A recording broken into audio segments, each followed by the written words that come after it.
Yang membedakan hanya pensiun.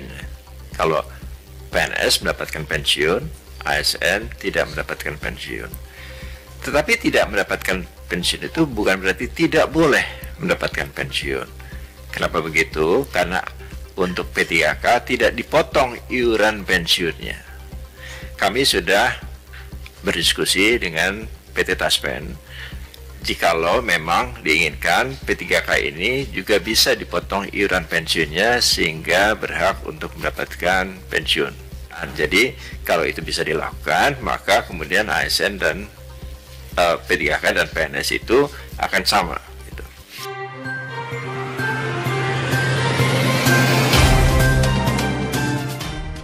Telah direncanakan sebelumnya untuk dilaksanakan pada tahun 2020 ini, karena terjadinya pandemi COVID-19, maka dilakukan penyesuaian dan pendalaman untuk tetap bisa memberikan pelayanan publik secara berkualitas. Inovasi yang telah dilakukan pada saat pandemi ini akan terus dikembangkan dan diperluas, agar ke depan kita lebih siap menyongsong pelaksanaan Government 5.0 atau sering juga disebut dengan Digital Government. Penyederhanaan birokrasi yang dilakukan pada tahun 2020 ini perlu dipandang sebagai strategi awal dari akan begitu banyak upaya reformasi birokrasi yang akan dilakukan pada tahun-tahun mendatang. Penyederhanaan birokrasi bukanlah sebuah tujuan, tapi suatu proses awal dari tujuan untuk membangun pemerintahan yang modern, efektif, dan mampu melayani masyarakat dengan prima.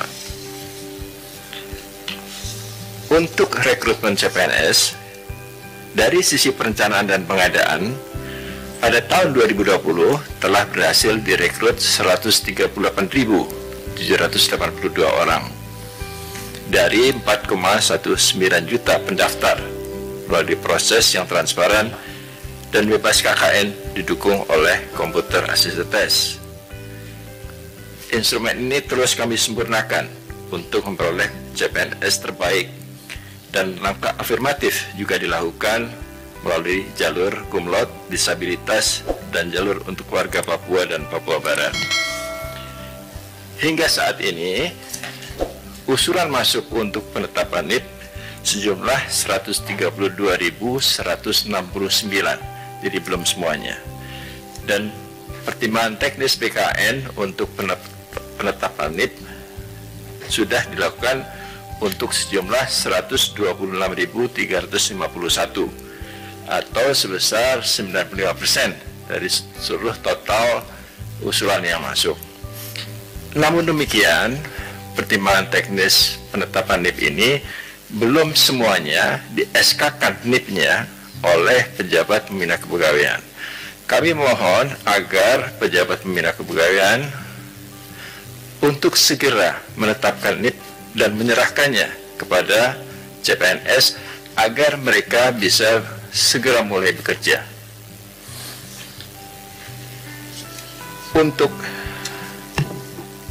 tahun 2021, BKN telah belajar dan memiliki pengalaman selama proses seleksi di masa pandemi.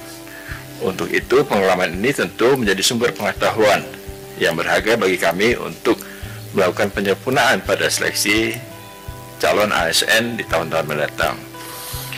Untuk tahun 2021 ini, kami sudah mulai mempersiapkan diri untuk melaksanakan ujian PPPK bagi 1 juta orang guru. Ini akan kami lakukan bersama dengan Kementerian PAN-RB dan Kementerian Pendidikan dan Kebudayaan. Mudah-mudahan dengan pengadaan PPPK 1 juta guru ini, kebutuhan guru di sekolah-sekolah akan dapat terpenuhi dengan segera. Untuk PPK, pada tahun 2019 telah berhasil terjaring 51.293 orang. Namun demikian, jumlah yang telah ditetapkan perteknya baru sedikit. Usulan masuknya untuk entry-nya baru 27.411. Ini karena Badan Kepegawaian di daerah melakukan data entry sendiri, berbeda dengan penerimaan CPNS yang data entry-nya dilakukan oleh CPNS yang bersangkutan.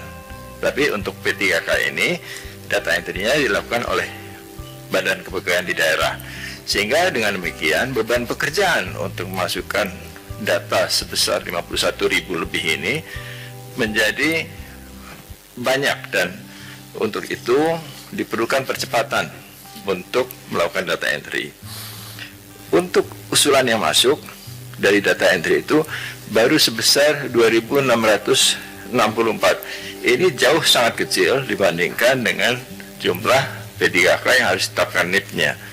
Sehingga kami berharap kepada para pengelola kepegawaian daerah untuk sesegera mungkin melakukan data entry dan mengusulkan penetapan NIP PPPK bagi tenaga-tenaga sebanyak 51.000 lebih itu, karena mereka juga membutuhkan kepastian kapan dapat ditetapkan NIP dan bekerja dengan baik. Kemudian untuk masalah netralitas ASN, Kementerian PAN-RB bersama Kemendagri, Bawaslu, KSN, dan BKN telah menandatangani keputusan bersama pedoman pengawasan netralitas pegawai ASN dalam penyelenggaraan pemilihan umum kepala daerah serentak tahun 2020. Dengan keputusan bersama ini, ketentuan netralitas ASN dapat diterapkan secara tegas, sehingga pelanggaran netralitas ASN dapat diminimalisasi. Untuk netralitas ini ada 1.005 aduan yang diterima, dan dari jumlah aduan itu yang betul-betul ASN sejumlah 727 ASN. Sudah ditindaklanjuti 645 dan sudah diberikan hukuman disiplin sesuai tingkat pelanggarannya. Namun demikian, ada sejumlah 78 yang belum ditindaklanjuti.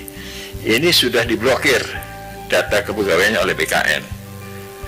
Dan 4 aduan itu double, jadi ada 4 yang perlu dikurangi dari jumlah aduan itu.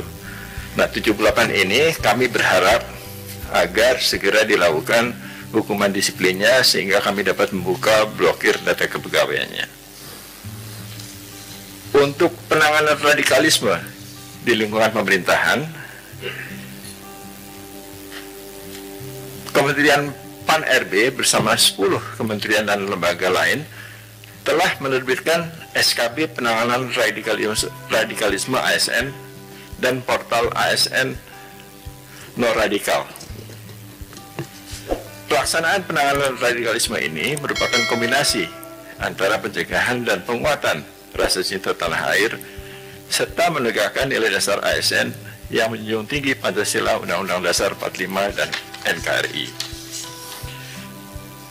Untuk tahap pertama hingga Juli tahun 2020 ada 93 jumlah aduan yang masuk.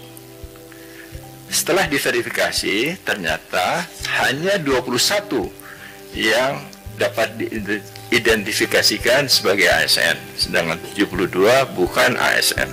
Sebetulnya itu setara. Yang membedakan hanya pensiun. Kalau PNS mendapatkan pensiun, ASN tidak mendapatkan pensiun. Tetapi tidak mendapatkan pensiun itu bukan berarti tidak boleh mendapatkan pensiun. Kenapa begitu? Karena untuk P3K tidak dipotong iuran pensiunnya. Kami sudah berdiskusi dengan PT Taspen. Jikalau memang diinginkan P3K ini juga bisa dipotong iuran pensiunnya sehingga berhak untuk mendapatkan pensiun. Itu sedang dalam pembicaraan. Jadi kalau itu bisa dilakukan, maka kemudian ASN dan P3K dan PNS itu akan sama. Gitu. Nah, dengan informasi itu, maka sebetulnya tidak diperlukan berpindah dari ASN dari P3K ke PNS karena semua fasilitas yang diterima sama. Namun demikian, apabila ada seorang ASN yang ingin berpindah menjadi PNS pada formasi yang berbeda, sejauh syaratnya dipenuhi, itu dipersilahkan. Dalam kasus guru, dengan adanya formasi 1 juta guru P3K itu, ke depan rasa-rasanya tidak akan dibuka lagi status guru untuk PNS. Semuanya akan menjadi pegawai pemerintah dengan perjanjian kerja. Jadi tidak perlu pusing untuk berpindah dari P3K ke PNS karena semua status guru nantinya adalah P3K. Yang sekarang ini PNS itu nanti akan menunggu batas usia pensiunnya dan semuanya nanti akan menjadi P3K. Untuk pertanyaan Mas Niko dari Kompas yang menanyakan berapa ASN Tipikor yang masih bekerja, di dalam data kami PNS yang sudah inkrah keputusan pengadilan tentang kasus Tipikornya tetapi belum diberhentikan itu ada 118 orang. 118 ini belum diberhentikan oleh pejabat pembina kepegawaiannya dan masih menerima gaji. Kami terus mengejar kepada PPK, menyurati untuk sesegera mungkin memberhentikan pegawai yang bersangkutan sebagai PNS. Karena jika itu tidak dipenuhi, maka bisa terjadi kerugian keuangan negara.